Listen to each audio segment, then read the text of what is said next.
আজকে আন্তর্জাতিক অপরাধ ট্রাইব্যুনাল একে টাস্ক ফোর্স ফর ইন্টেলিজেন্স বা টিএফআই সেল সংক্রান্ত যে মামলাটি চলমান রয়েছে সেই মামলায় চার্জ গঠনের আদেশ দেবার দিন ধার্য ছিল। তবে আসামি পক্ষের আবেদনের প্রেক্ষিতে মাননীয় ট্রাইব্যুনাল তাদেরকে আজকে একটি বিশেষ আবেদন শুনানি করার সুযোগ দিয়েছেন এবং এই শুনানি শেষে আগামী 23 ডিসেম্বর এই মামলায় চার্জ গঠনের আদেশ দেওয়ার দিন ধার্য করেছেন। একই সাথে অন্য একটি মামলায় বিজিবি দুজন কর্মকর্তা কর্তৃক জুলাই আগস্টের সময় রামপুরায় চলমান যে সহিংসতা হয়েছিল সেই সহিংসতার বিষয়ে চার্জ গঠনের শুনানি চলমান ছিল। এই বিষয়ে আজকে আসামি পক্ষের আইনজীবীরা তাদের বক্তব্য পেশ করেছেন এবং এই মামলাটিও শুনানি কনক্লুড করে আগামী 24 ডিসেম্বর আদেশ গঠনের জন্য দিন ধার্য করেছেন মাননীয় ট্রাইব্যুনাল। এই ছিল মোটামুটি আজকে আমাদের আন্তর্জাতিক অপরাধ ট্রাইব্যুনাল একের কার্যক্রম। সেনাবাহিনীদের বিচার করার জন্য তাড়াহুড়া করছে, বিশেষ করে টিএফআই সেলের মামলায়। জি, প্রথমে যে বিষয়টি আমাদেরকে বারংবার আমরা স্পষ্ট করার চেষ্টা করছি এবং আবারও স্পষ্ট করছি, এখানে সেনাবাহিনীর কোনো বিচারিক কোনো কার্যক্রম নেই। এই বিষয়টা আমাদেরকে সবাইকেই গণমাধ্যম এবং আমাদের যারা ডিফেন্স আইনজীবী রয়েছেন প্রত্যেকেরই শব্দচয়ন এবং কার্যক্রমে পরিশীলিত হওয়া উচিত। বিষয়টি হচ্ছে যে কর্মকর্তারা পোস্টিংয়ে গিয়ে স্বরাষ্ট্র মন্ত্রণালয়ের অধীনে র্যাপিড অ্যাকশন ব্যাটালিয়নে কর্মরত ছিলেন কিংবা অন্য একটি মামলায় যারা প্রতিরক্ষা গোয়েন্দা মহাপরিদপ্তর বা ডিজিএফআইতে কর্মরত ছিলেন তারা কেউই সেনাবাহিনীর কর্মকর্তা সেখানে ছিলেন না। তারা ছিলেন স্বরাষ্ট্র মন্ত্রণালয় কিংবা প্রধানমন্ত্রী কার্যালয়ের অধীনে এবং তারা সেখানে ইউনিফর্মও পরতেন না এবং সেই কারণে বারংবার এই বিষয়টিকে সেনাবাহিনীর কর্মকর্তাদের বিচার বলাটা আসলে এটা একটা মিসকনসিভড বিষয়। আমার অনুরোধ থাকবে যারা এই শব্দটি ব্যবহার করছেন তাদের প্রতি যে আপনারা অপরাধীকে তার প্রকৃত পরিচয়ের আলোকেই তারাকে অ্যাড্রেস করবেন এবং সেনাবাহিনীর কথাটা বলা হবে না। এটা প্রথমিত। তাদেরকে র্যাব কর্মকর্তা বলতে পারেন, তাদেরকে ডিজিএফআইয়ের কর্মকর্তা বলতে পারেন। এটাই হচ্ছে তাদের প্রকৃত এই চার্জের ক্ষেত্রে তাদের পরিচয়। এটা হচ্ছে প্রথমত।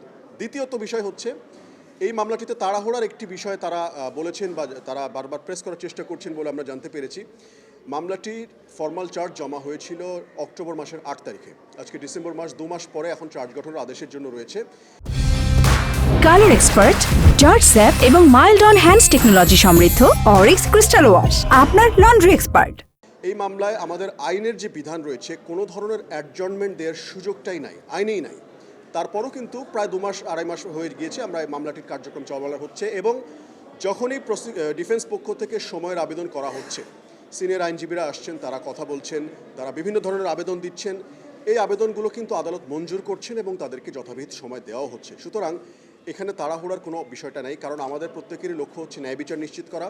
ন্যায় বিচার নিশ্চিত করার জন্য যতটুকু প্রয়োজন আমাদের প্রসিকিউশনের পক্ষ থেকে আমরা কোর্টকে ততটুকুই সহযোগিতা করব এবং ডিফেন্সের একই কাজ করব বলে আমরা প্রত্যাশা রাখি।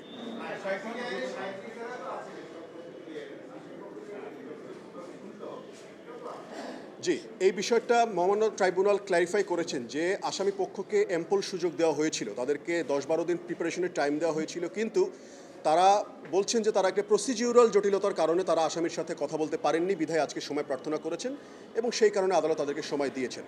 আর যারা 37 ধারায় শুনানি করতে পারার কথাটি বলছিলেন তারা কিন্তু ইতোমধ্যেই শুনানি সম্পন্ন করেছেন।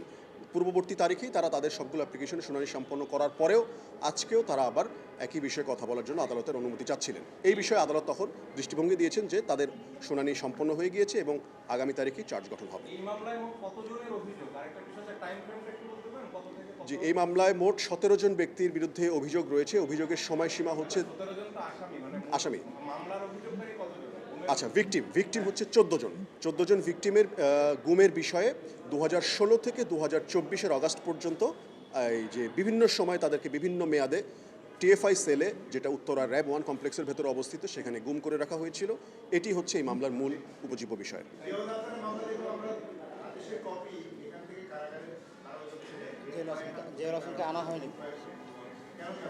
এটা আসলে কোর্টের ইন্টারনাল প্রসিডিউরাল বিষয়, এটা প্রসিকিউশনের সাথে সম্পর্কিত না, তবে আদালত আদেশ দিয়েছেন, আশা করছি দ্রুত এই বিষয়টি নিষ্পত্তি হয়ে যাবে।